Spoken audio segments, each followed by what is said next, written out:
एक गांव में एक बड़ा साहूकार रहता था। साहूकार बहुत पैसे वाला था। आसपास के कई गांव में उसका बड़ा नाम था। लेकिन इस साहूकार को अपने पैसों का, अपने रुतबे का और अपने नाम का बड़ा ही घमंड था। वो अपने नाम को बनाए रखने के लिए बहुत ज्यादा सोचता था और बिना किसी के भावनाओं की कद्र किए बिना वो सब करता था जो उसे लगता था कि करना चाहिए। साहूकार को कई सालों बाद एक संतान प्राप्ति हुई थी। साहूकार ने अपनी इस खुशी को मनाने के लिए अपने घर पर एक बहुत बड़ा कार्यक्रम रखा, जिसमें उसने आसपास के गांव के सभी साहूकार लोगों को और सिर्फ ऐसे रिश्तेदारों को बुलाया जो पैसे वाले थे। पास के ही गांव में साहूकार की खुद की सगी बहन भी रहती थी। क्योंकि इन दिनों उसकी आर्थिक परिस्थिति कुछ अच्छी नहीं थी, इसलिए उसने अपनी बहन को इस कार्यक्रम के लिए नहीं बुलाया। साहूकार ने जिस कार्यक्रम का आयोजन किया था वह इतना भव्य था और इसके अलावा उसमें इतने प्रसिद्ध और साहूकार लोग आने वाले थे कि इस कार्यक्रम की चर्चाएं हर गांव में होने लगी। यह खबर उस साहूकार की बहन तक भी पहुंच गई। बहन को यह जानकर बहुत ज्यादा खुशी हुई कि इतने सालों बाद उसके भाई को आखिरकार संतान सुख प्राप्त हो ही गया। बहन ने सोचा कि भाई गलती से उसे इस बारे में बताना भूल गया होगा और अपनों को भला कोई न्योता देता है। भोली बहन ने अपने भाई के यहाँ उस कार्यक्रम में जाने की तैयारियां शुरू कर दी। जिस दिन वह कार्यक्रम था उस दिन बहन सुबह सुबह ही अपने भाई के घर जाने के लिए निकल पड़ी। रास्ते में अपने पुराने मैले कपड़े देख उसे ख्याल आया कि अगर किसी और के घर जाना होता तो मैं ऐसे कपड़ों में जाने की सोचती भी नहीं, लेकिन मैं तो मेरे अपने घर, मेरे मायके जा रही हूँ, वहाँ मुझे ये सब सोचने की कोई जरूरत नहीं है। जैसे ही वह अपने मायके पहुँची, वहाँ का भव्य आयोजन देखकर वह बहुत खुश हो गई और उसे अपने भाई पर बहुत गर्व हुआ। वहाँ पर वह जल्दी से जल्दी अपने भाई को मिलकर उसकी खुशी में शामिल होना चाहती थी। वह तुरंत सीढ़ियां चढ़कर घर के अंदर प्रवेश कर गई। उसने देखा कि उसका भाई मेहमान के तौर पर आए सभी धनवान और नामी लोगों का स्वागत करने में व्यस्त है। बहन जैसे ही अपने भाई की तरफ उससे मिलने के लिए बढ़ी, उसके भाई की नजरें उस पर पड़ गई और अपनी बहन को ऐसे मैले पुराने कपड़ों में देखकर भाई ने उससे मिलना तो दूर बल्कि तुरंत बहाना बनाकर वहां से निकल गया। बहन ने सोचा इतने लोगों में बेचारा अकेला भाई क्या क्या करे, जरूर उसे कुछ काम याद आया होगा इसलिए वहां से चला गया होगा। बहन बाद में अपनी भाभी से मिलने गई। भाभी ने उसका स्वागत किया और उसे खाना खाने के लिए आग्रह किया। बहन ने सोचा ठीक है, पहले खाना खा लेती हूँ, फिर बाद में आराम से भाई से मिल लूंगी। बहन खाना खाने के लिए पंगत में बैठी। साहूकार ने देखा कि अपने सभी धनवान मेहमानों के बीच उसकी गरीब बहन बैठी हुई हैं।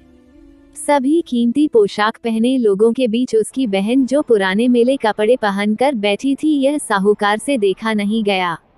उसने अपनी बहन को अपने पास बुलवाया, भला बुरा सुनाया और वहां से जाने के लिए बोला। बहन ने अपने सपने में भी नहीं सोचा था कि उसके साथ कभी ऐसा व्यवहार भी हो सकता है, और वह भी उसके खुद के मायके में। अपना अपमान होने के बाद बहन तुरंत अपने घर पर जाने के लिए चल पड़ी। बहन इस बात को पचा ही नहीं पा रही थी कि उसके अपने भाई ने उसके साथ इतना बुरा व्यवहार किया। उसकी आंखों से आंसू नहीं थम रहे थे। रास्ते में उसे अपनी पुरानी सहेली मिली। उस सहेली ने उसे रोने का कारण पूछा।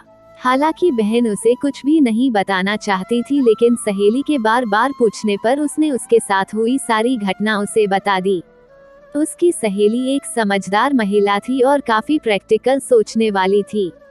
उसने कहा, अगर तुम मेरी बात मानो तो एक दिन तुम्हारा भाई खुद तुम्हें अपने घर बुलाएगा और तुमसे माफी मांगेगा। बहन ने उसे कहा कि मैं तुम्हारी हर बात मानूंगी, बताओ मुझे क्या करना होगा। सहेली ने कहा कि तुम इस अपमान को, इस दुख को एक दिशा दे दो और कोई गृह उद्योग शुरू कर दो। उसमें इतनी मेहनत करो कि उस काम में तुमसे अच्छा कोई भी ना हो। बहन को अपनी सहेली की बात सही लगी। उसने घर पहुंचकर अपने आंसू पोंछकर उसी दिन से एक गृह उद्योग शुरू किया। उसने दिन रात मेहनत की, अपने साथ कई और गांव की महिलाओं को जोड़ा और देखते ही देखते उसका गृह उद्योग चल पड़ा। कुछ ही सालों में आसपास के 50 गांव में उसका नाम और रुतबा काफी बढ़ गया और अब वह पैसों के मामले में अपने भाई से भी ज्यादा बड़ी बन गई। साहूकार को भी जब यह पता चला कि उसकी बहन इतनी साहूकार हो गई है तो उसने सोचा कि एक बार उससे मिलकर आया जाए।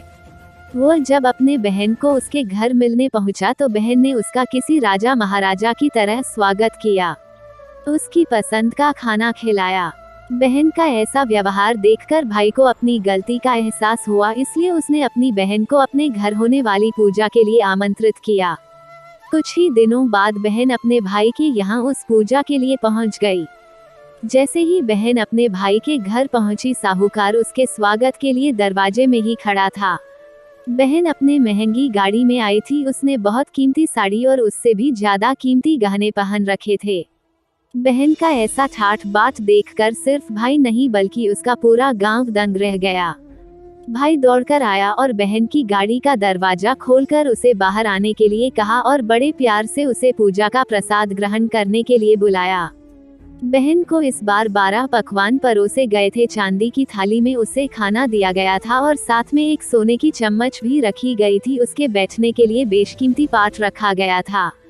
बहन को यह सब देखकर उसके वह पुराने दिन याद आ गए जब भाई ने उसे बिना खाना खिलाए ही भला बुरा कहकर वापस लौटा दिया था। बहन खाना खाने के लिए तो नहीं बैठी, लेकिन उसने अपने सारे कीमती गहने और जेवर उतारकर उस थाली के सामने रख दिए और खाने में से कुछ निवाले उन गहने और जेवर पर रख दिए। बहन का ऐसा व्यवहार देखकर सभी हैरान थे। किसी को नहीं समझ में आ रहा था कि बहन ऐसा क्यों कर रही है, आखिर वह क्यों उन जेवरों को खाना खिला रही है। जब सभी ने उससे पूछा कि वह क्यों ऐसा कर रही है, तब बहन ने सबके सामने बताया कि आज जो उसका इतना मान सम्मान हो रहा है वह दरअसल उसका नहीं, उसके इन्हीं कीमती गहने और जेवर कपड़ों का हो रहा है। क्योंकि मैं तो अभी भी वही पुरानी साहूकार की बहन ही हूँ, अगर कुछ बदला है तो वह मेरी परिस्थिति है, मेरे कपड़े और गहने हैं। भाई ने अपनी गलती का एहसास होने पर इस बार अपनी बहन के पैर पकड़कर माफी मांगी। बहन जो पहले भी अपने भाई से निस्वार्थ प्रेम करती थी, उसने अपने भाई को माफ कर दिया और उसे गले से लगा लिया। सीख: पैसे सिर्फ हमारे जीवन को सरल बनाने के लिए है, जबकि रिश्ते जीवन में मिले किसी वरदान की तरह है, अगर उन्हें सच्चे मन से और निस्वार्थ भाव से निभाने चाहिए। पैसे खर्च हो जाए तो आप बाद में भी कमा सकते हैं, मगर रिश्ते टूट जाए तो दुनिया का सारा धन भी आपको उन्हें वापस नहीं दिला सकता। दोस्तों, मैं आशा करती हूँ कि आपको ये कहानी पसंद आई होगी।